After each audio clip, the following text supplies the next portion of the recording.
G'day. Talking to you today about the SAS Smock. Now, this is a principle that while it's got military origins, I think it's got a lot of transferability across into wider bushcraft and survival circles. The underlying principle of the SAS Smock is it was so that you could run away if you had to dump all your equipment. You still had a magazine of ammunition with you, your sidearm and your firearm usually, and you could basically fight and survive off the land with what was in the pockets of this smock. The smock itself is actually one of your primary shelters. It becomes your sleeping bag and your rain jacket, as well as a windproof jacket in its own right. So it's a very utilitarian piece of equipment. It's quite bulky as a consequence, and it was filled with pockets. Now the pockets allow you to put other items of survival equipment in and around all different places, right down to secreting them in certain areas of the jacket itself, so that if you're given a cursory search, for example, a lot of the time you'd still be given your jacket back and there are some survival items contained within it. So a very special forces centric concept. The layering is particularly unique, and that's the transferable item I think I want to put across to you guys today.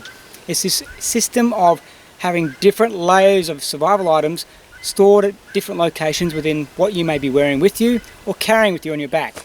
So having some equipment in your pockets, equipping yourself with decent footwear, decent pants, decent shirts, a jacket, hat, you're giving yourself a layered shelter system right then and there, right through to what kind of knife system you're carrying with you, what kind of equipment you've got stored in pockets on your undershirt and your jacket itself, right through to what you're carrying in your pack. So let's have a look, just as a concept idea, what this jacket may be able to be loaded up with without increasing its size or bulk in any way, shape or form. Alright, so here's our jacket or our smock placed out on the ground so you can have a better look at it.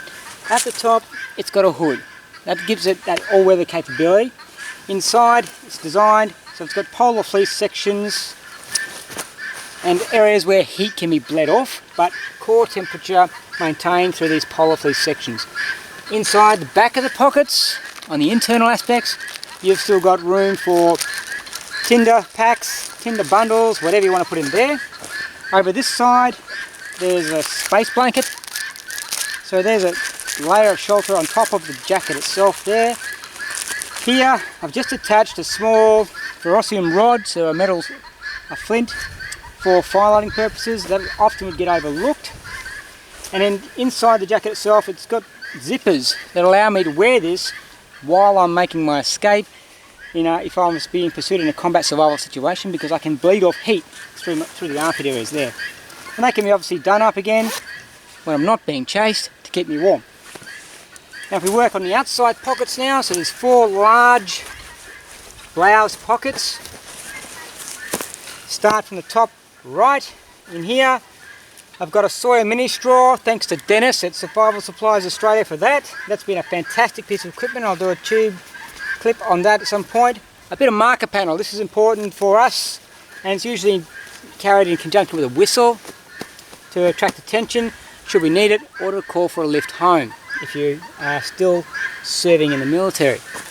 Down to the bottom right, fishing hook system. Just some fishing hooks, small fishing hooks predominantly.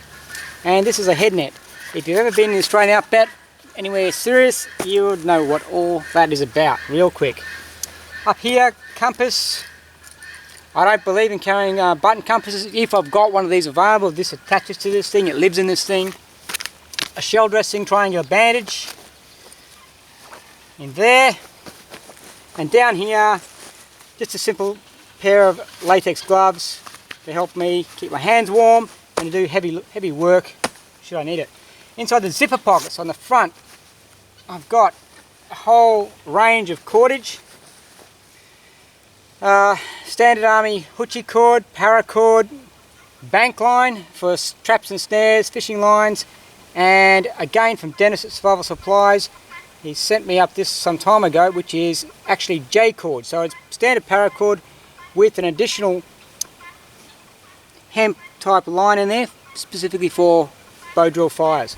And it's got a couple other properties beyond the normal scope of paracord itself. So quite a useful repository of cordage carried on the on the jacket and in the jacket.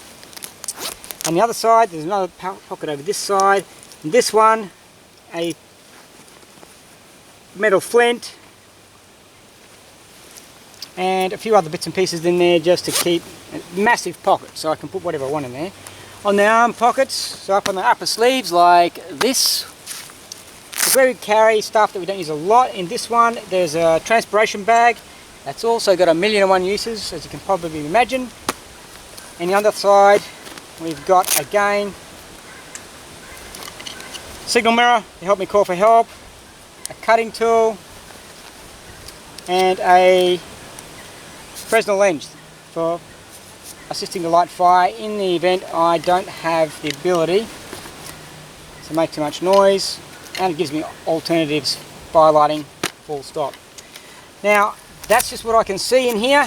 I'm sure there's other stuff in here and I probably can't even find that at this point.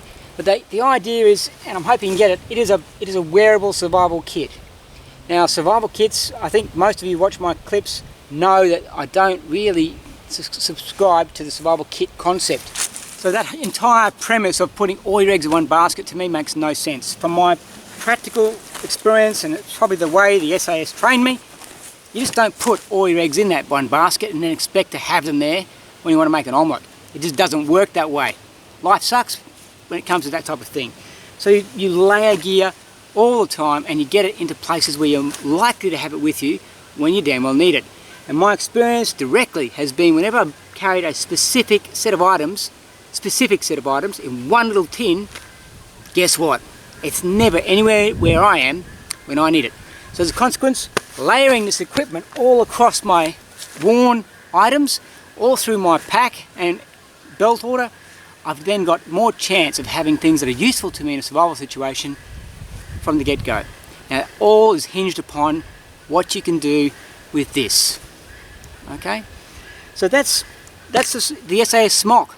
There's a lot we can learn from that piece of equipment.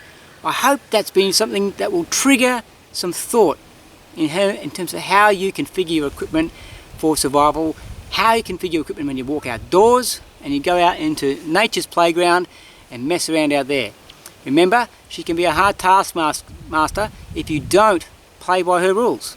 And that means being responsible when you're outdoors, having the knowledge, having the skills, having the emotional intelligence to keep yourself together in one piece that's useful and functional when you get lost or when something goes wrong, and then having equipment to support the plan. That's what it's all about, supporting the plan. That's where equipment fits into survival as far as I'm concerned. It supports the plan. It supports the person, not the other way around. Take it for what it's worth. At the end of the day, it's your call and you'll figure it out when you need to, just as I've had to do in the past. I hope that's of use. Take care, get outside, explore this beautiful country, explore this beautiful natural world. Don't be scared. Stay strong, be fearless. We'll see you next time.